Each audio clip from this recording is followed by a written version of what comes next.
Bonjour à tous, nous poursuivons aujourd'hui avec la troisième Mishnah du sixième Pérek. Donc comme nous l'avons vu dans les Mishnayot précédentes, nous avons l'interdiction de sortir d'un domaine à l'autre Shabbat en portant un objet ou un habit. Mais lorsque cet habit est porté sur soi, derech malbouche, comme si on porte un habit, ou même derech tarshit, comme un bijou, là, il n'y a pas de transgression de Shabbat. On peut sortir avec des habits sur soi pendant Shabbat, on peut sortir même avec des bijoux. Seulement, nous avons vu que parfois, les Chachamim ont interdit, de peur que l'on risque d'enlever l'habit ou le bijou pour maintes raisons, et de le déplacer Arba Amot Birshut Arabim dans le domaine public et ainsi transgresser Shabbat. Parfois, c'est lorsque on veut le montrer à quelqu'un, lorsque quelque chose, un bijou de valeur. Parfois, c'est lorsqu'il nous dérange, comme nous l'avons vu, il dérange pour se tremper au mikvé ou pour autre chose. Alors la Mishnah poursuit ici et nous dit, dans la troisième Mishnah, Lotetse isha bemachat anekuva. Une femme ne pourra pas sortir avec une aiguille qui est trouée. C'est-à-dire plus haut, nous avons vu dans la première Mishnah qu'une femme ne peut pas sortir avec une aiguille qui n'est pas trouée. C'est-à-dire une aiguille qui ne sert pas à la couture, qui est comme une broche parce que c'est un bijou, et on craint que peut-être elle risque de l'enlever, de le montrer et ensuite de marcher avec dans le domaine public.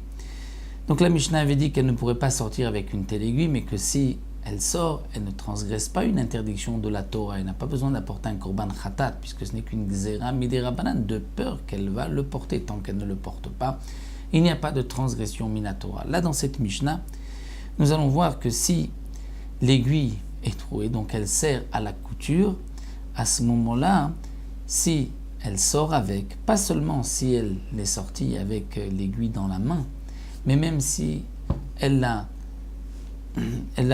piqué l'habit avec et qu'elle l'a laissé sur l'habit, il y a aussi une transgression de Shabbat, puisque tout ouman, tout homme qui est un artisan, un couturier, qui a l'habitude de sortir en mettant une aiguille sur son habit, c'était l'habitude à l'époque pour montrer « je suis tailleur, je suis couturier », il y a une transgression de Shabbat Minatora, c'est la manière donc de sortir pour cet homme-là, bien que généralement on sort une aiguille dans la main, mais pour lui qui est couturier, qui est tailleur, il sort lorsqu'il va pinguer, il va la mettre dans son habit. La femme, c'est la même chose puisqu'elle sait coudre aussi, et donc elle ne pourra pas sortir avec une aiguille qui est percée, qui a un trou, puisque cette aiguille sert à la couture, et donc il y a une transgression de Shabbat. De même, velo betabaat sheyesh alea chotam.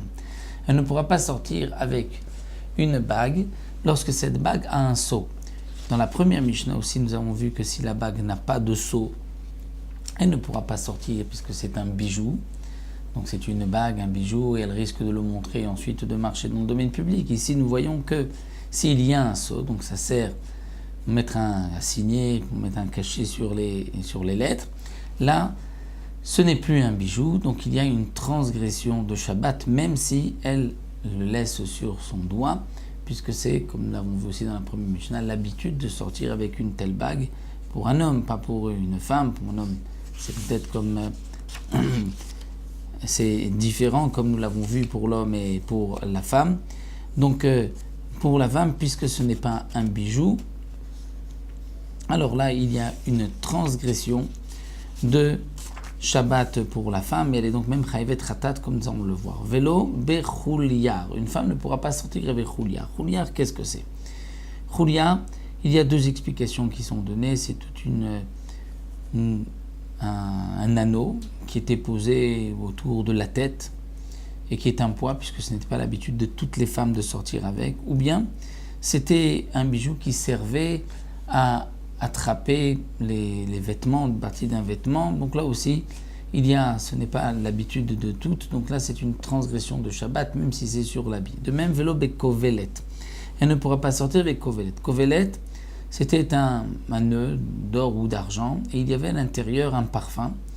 Donc la femme sortait avec, manière de se parfumer à l'époque. Là, il y a une transgression de Shabbat. De même, vélo betzlochit shel paliaton, ni même avec une petite fiole, un petite carafe, un petit flocon, où il y avait à l'intérieur une bonne odeur, de la muscade ou peut-être même d'une huile balsamique, ça dépend des explications.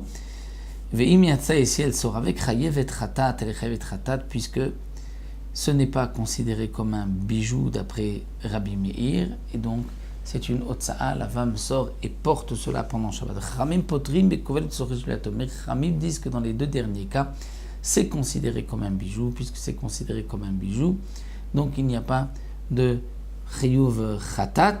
Maintenant, c'est vrai que comme nous l'avons vu dans la première Mishnah, elle ne pourra pas sortir avec de peur qu'elle va l'enlever pour le montrer. Dès que c'est un bijou, elle risque de le montrer à une amie, ensuite de marcher Arba Amot, de transgresser Shabbat.